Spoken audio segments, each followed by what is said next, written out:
Good news there, and Governor Tate Reeves was on the coast as the city of Pascagoula honored him for his role in advancing the city's downtown revitalization efforts. And the governor began helping Pascagoula with economic development and revitalization in 2011. He also helped form the Pascagoula Redevelopment Authority, which continues to work to this day. Governor Reeves spoke at the event, highlighting the booming industry across the state and how Mississippi started here on the coast.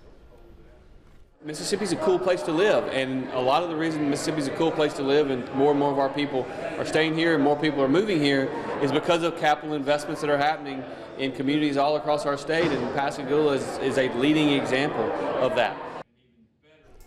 According to the numbers, the city of Pascagoula was 90% vacant in the downtown areas when the mission began. Since then, they say over $50 million in private sector investments have gone into Pascagoula.